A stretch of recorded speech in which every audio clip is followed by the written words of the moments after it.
Hey, welcome back to another episode of E-commerce on Tap, brought to you by Sourcify. My name is Nathan Resnick, and today we have Tyler from Nuclear Networking on. Tyler, thanks so much for joining us.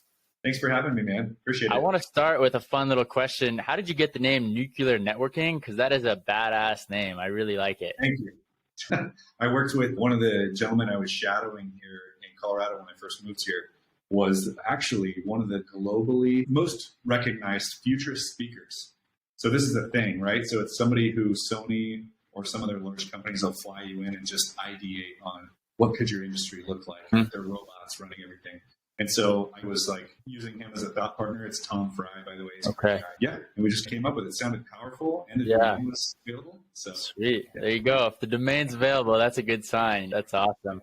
So I noticed you were number 461 on the Inc. 5000, right? Is that correct? So that's incredible. Congratulations on that.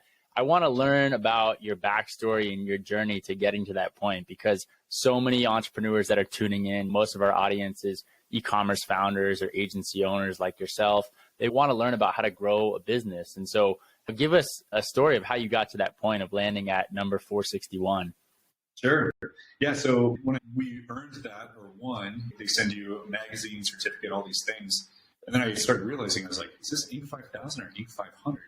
And then there's actually two different segments of both, the top 5% in the nation. So I was like, wow, that's great. I'd say at a 30,000 foot view, focusing on repeatable process, learning what to say no to. And I think one of the things when people are starting and they're bootstrapping a company is saying yes to everything because it's revenue and it's income.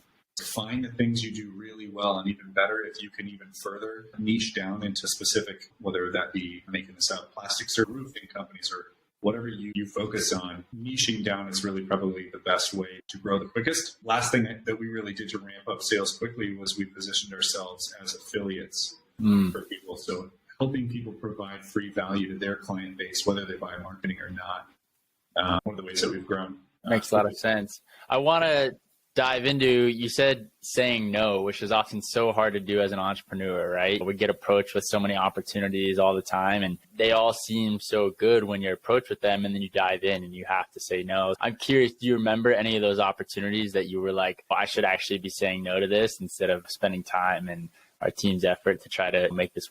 Yeah. Yeah, some embarrassing moments, I guess, would be going the extra mile to help people with maybe web design and certain things that we weren't really great at that time. And that favor actually becomes an expectation, right? So it's like, no problem, I can help you do A, B, and C or X, Y, and Z. Right. And all of a sudden it's like, hey, this was a part of our agreement and you didn't do it. It's actually, it's just me being nice. That's probably one of the main things. Got it. So don't overextend yourself by being too nice. Makes a lot of sense. Before we started recording, we were diving into SEO and how product optimized pages are so important in today's world of SEO. So can you give us just an overview of what that actually means? Because so many people listening don't even know what a product optimized page is. Sure. Yeah. So if you are, I guess just to set the foundation, if you're starting an e-commerce site or you already have one and you're thinking about how do I grow leads, right? How do I start driving more business? Things have changed quite a bit. So I'll just speak from an SEO optimization standpoint. It's common that, as an example on the other side, what are two common ways to drive traffic? We could start. One is paid advertising. So if you're selling products, I see you have a really nice collection behind you of shoes. You're going to hyper focus on specific audiences, whether that be income vetting or preferences or affinity categories, and you're going to build research, and that research will dictate how you build out your ad copy, you advertise, right? Maybe you're targeting people on Instagram who also love premium shoe or footwear. Right. And you would drive ads directly to that shoe because that's going to be your best converting point, right? Looking for something, you want to drop them off on that page, not to the homepage and expect them to gradually find it. Right. Why aren't we thinking the same way in terms of SEO? Old school SEO is build a lot of links to the site, which is still helpful. But, and I'm sure you've heard this before too, you just need to blog more. You just need to write more content. Yes, more content is key, but the why is even more important. If you're writing blogs, those blogs might end up being the thing that ranks or shows up first on Google, which means somebody looking for shoes is going to have to read a story before they can actually find what you're selling. Right. And so what we do instead and what we encourage is writing long form content, which is 1,000 words or more, about those products that you are selling and putting them on the actual page where they can check out and add to cart. So instead of blogging, just continue writing long form content under these pages in which I want to be the first experience for my customers to see me or my products. Right. You might ask, where do I put those? Because I don't want the page to look ugly and just have tons of content. You can put it way down below the fold. At the very bottom of the page, you can have more information section. Still crawl it, but still a good way for the bots to know. Right. That's one of the biggest things I've learned there. Yeah, I think something that's a follow-up question to that. So many e-commerce brands ask, well, should I have a multiple step checkout or a single page checkout? And on Shopify, I think it's really hard to have a single page checkout. They have multiple steps with their checkout flow. I think it's gotten a little better with Shop Pay and some of their payment integrations. But curious, what are your thoughts on that? Do you see a big conversion lift, or does it really depend on the brand if it's a single page checkout versus multiple? Yeah. So I think based on how you phrased the question, both agree, but the less clicks, the better. We live in a very distracted society. I was diagnosed with ADHD when I was younger, so I used to use that term like ADHD culture. But I would say the less the clicks, the better for conversion rate. But I'd also say where I've seen checkouts drop off tremendously is the longer the forms or the multi-stage process for checkout, typically the more complex. So you already mentioned Shopify. It depends on the platform, right? Some platforms you're eligible to implement the one-click buy with Amazon account. And then other forms, it's PayPal, and there's tons of different variations. I've seen some things fall apart when it's like shipping calculators and they're just broken, and all of a sudden you're paying $2,200 for shipping for a pair of shoes. So I just think the more added complexity, not only the less likely that you're going to have a higher conversion rate, but also the more likely something is to break. Makes a lot of sense. Yeah, that's a good point. And I'm curious too, because it's a trending topic right now with everyone talking about AI and Chat GPT. What are your beliefs in regards to AI and SEO? Can Google detect if a blog is written by AI, or what's the current status of that with AI and SEO? Sure. It's a huge topic. We actually just had a meeting on this morning. What does that mean for long form content creation? And so I guess I'd have a piece of advice at this time right now. This episode is released, and of course that can change based on the evolution of ChatGPT and more. So let's start with what Google says. Google says, do not use AI generated content. It's against our guidelines. Right. So they also say don't buy backlinks. But technically, if you go to Inc. 500 or Inc. 5000 and you have to pay $5,000 to have your article published, kind of buying a backlink. Yeah. And there's nothing against doing that. So there's always gray area. So I'll just leave that to your imagination. What I would say, though, is they say don't do this. And back in the day, people used to, I don't know if you remember content spinners, but like you could upload chapters and chapters of content and then have this little bot spin out the synonyms and stuff like that. Right. Very easily detectable, by the way. And it wouldn't even pass Copyscape. Is this content found on any other site? With ChatGPT, you can bet we're testing it. Right. Like I'm running it through Copyscape, I'm running it through this, that, and the other. So far, a lot of that is not identifiable. So just at the time that this is recorded, it's not identifiable. A lot of these platforms are trying to figure out what is an AI signature we could put on content for safety. Right. If this continues to grow at the rate that it's growing right now, where could this be in the future? Our content writers out of business, and then our artists, right? People like one of them, Colorado Springs here, made Reddit front page. They won the art contest, and it was AI generated. Wow, it's wild. That is crazy. So I'd say, would I encourage people to use it? Absolutely. Yeah. Use it, but also have human oversight and maybe change things around to edit it to make sure that it represents your voice. So, how are you determining if Google can detect that it was written by AI or not? I feel like that's going to be a common question for a lot of people that are trying to generate content with AI. Yeah, right now, there is not a well-proven way or a single stop, basically a single platform to use that is 100% accurate that would say yes or no, this has been generated. Most of the content that I've seen that I've tested from ChatGPT is fully unique, and it uses learning and open source, and I believe from what I've heard, over 1 billion data points and more for this machine learning for that portion. But simple tools, you guys can run it, anybody can run it through Copy. That's one of the companies we used to use back in the day just to make sure that it wasn't stolen content. But as of right now, I think Google's kind of flexing, hey, don't do this. But I've not seen, like, how do you know? Yeah, how do you know? Wow. Interesting. Exactly.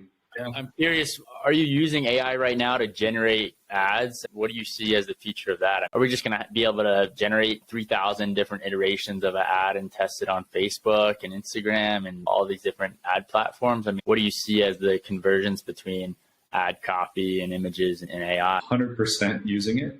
We are not, as a company, because I run a digital marketing firm right now as well, based out of Denver, nuclear networking, as you referenced. So I want to speak on behalf of the organization, but I can tell you personally, because I'm a nerd, absolutely running those variations. You can tell, as an example, since we're talking about ChatGTP, I need 1,000-word long-form content about roofing companies in Denver. Done. Right. And it's exactly 1,000 words. Right. I need 120 characters so that this is Twitter friendly or ad copy friendly. Right. I need to be optimized for these keywords. Definitely doing that, and definitely worth. All of this is with human oversight, but nuclear, outside of client facing, we've already developed link building and AI, basically AI-led link building platforms, image optimization platforms, right, with natural language processing paired with the top 3 global databases for image-based AI. So this is not foreign to us, but where could it go? I think you're right. I do think that people will be able to generate variations of highly optimized ad content because the data sets, there's just so many data sets that it has to pull from. I do think that is likely where it will go. Scary or not. Yeah. I think what you can't replace is human strategy and customer service. And so I think that once links or content criteria and more is able to be generated, I think what people are really going to be paying for is thought partnership. That'll be what agencies provide. It's like a human that can direct you. Yeah. Makes sense. Super interesting. I want to move to a different segment around M&A because I saw in your bio you've done a lot of different M&A type of transactions. And I'm curious, it seems like one of those was involved in the kind of e-commerce or luxury goods space, and want to learn more about your experience with M&A and if you can share what that business or product was and how the deal went down. I know our audience would be super interested. Yeah, you got it. Yeah, luxury retail. And by the way, if I'm deviating, I've got several experiences, so just let me know and I can share a different story. But here's a model I've really been exploring that I love. And when we talk about M&A, obviously for the listeners, mergers and acquisitions, that's the activity of buying and selling companies, right? And if you have an e-com company as an example, and you're looking to, one of the things that you're going to want to look at right out of the gate, and you can talk to a business broker, you can talk to an M&A firm and more. What are other companies in my space selling for? Just like houses and real estate, it's called holding comps. Typically, those are, in most spaces, valued based on EBITDA, right? Or for, if we don't want to go into depreciation, more like net profit as unadjusted. It's like, we could, so net profit. Maybe you make $1 million a year and you're doing 10 million top line. So it's like, okay. In these spaces, a service industry like mine, as an example, might be evaluated at 3 to 6x multiples, which is essentially you just take 3 to 6 times. So maybe a $6 million company. And so with the luxury goods and luxury products, I basically, right before COVID, met a phenomenal operator. I think that this is still key to succeeding in business, but this person was in hot tubs. Wow. And so that's a really, for me, like I don't know anything about hot tubs actually, but basically this person's in hot tubs. They've been in the hot tub industry for quite some time. I had experience marketing hot tubs. And basically, and this is in another state, I'm going to keep it anonymous, but essentially I have access to tons of tools, right? Keyword research, search volume, competition. I'm like, who needs hot tubs in this world? Yeah. Turns out this one little town had 14,000 people looking for hot tubs. Wow. And nobody's there to service them. So I'm like, we can snap our fingers, create a brand, rank first, immediately have access to 14,000 members looking for hot tubs. So that's awesome. And we actually ended up growing this company to 2.6 million in under 2 years. Wow. And from an M&A side, what I'll tell people out there that are kind of thinking and conceptualizing what do I want to build, if you have 2 solid years of financials, you actually qualify for SBA loans. And the reason that's important is because if you have partners, business partners, they can actually buy you out. And they can do so at a 10-year, really low APR SBA loan rate. And so my M&A model, just one of the models I really like is find a quality operator, make sure you're doing your research and make sure you have a valuable product that you're selling, and then basically just reinvest everything you possibly can for that next 2 years back into the business, grow it as quick as you can and get the best valuation. And essentially you're helping that operator run a multi-million-dollar business instantly. That's awesome. You're giving them the vehicle to buy you out. That's amazing. That's cool. It's really interesting because I feel like so many e-commerce brands feel like they have to go to a different buyer, strategic buyer, or go through like a brokerage and take that route. And it seems like so many people start with a partner anyway, and it's why not get bought out by your partner?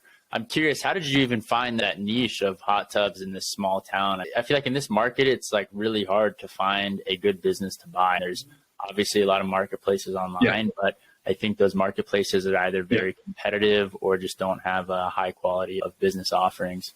Yeah, I'm not certain that I'm doing it perfectly, but the way that I've been doing it is if you're absolutely short of ideas, you can sign up for mailers. There's buy, sell, or buy, this, sell. Get this backwards. There's transworld.com. There's a lot of different places like selling SMBs through a marketing, because I'm obviously a marketing nerd. Right. I actually look at my local community. I'm like, how many operators do I know? How many personal friends that would work their butt off to succeed no matter what? These are your diehards, like quality work ethic. Totally. Like that's the first thing I look for. And then I'm like, what are they doing? Are they selling roofs right now? Are they selling hot tubs? Are they doing X, Y, or Z? I start using my own tools. Do you care if I mention tools here? Go for it. Yeah, standard marketing tools are open-ended, but like Ahrefs, so it's Ahrefs, Google Keyword Planner. Start looking at these tools and so this person lives in this town. Right. Is anyone looking for what they're doing in this town? Because right now they're employed. Right. But if they ran their own company, what would that look like? So I find quality people. Just to be honest, I don't have the bandwidth and time to run 28 different companies. Yeah. I need people I can trust with quality work ethic, right? So that's how I've been doing it. But you could just wait and get on email lists of businesses that are for sale and then run those business products through Keyword Planner and see if you find any really highly searched terms that are low competition. Got it. Makes a lot of sense. That's awesome. That's cool. I love that insight. I feel like so many people forget that they can take a product that works in one area and apply it to somewhere else. So I feel like that's that formula. Tyler, I really appreciate you coming on E-commerce on Tap. Where can people find you or get in touch? Sure. Tyler at nuclearnetworking.com. Happy to chat with you, give you any free insight, add value, or just open conversation. And if you're local, happy to grab a coffee or a beer. So sounds good. Yeah, exactly. Thanks again, Tyler. It was a pleasure having you on E-commerce on Tap.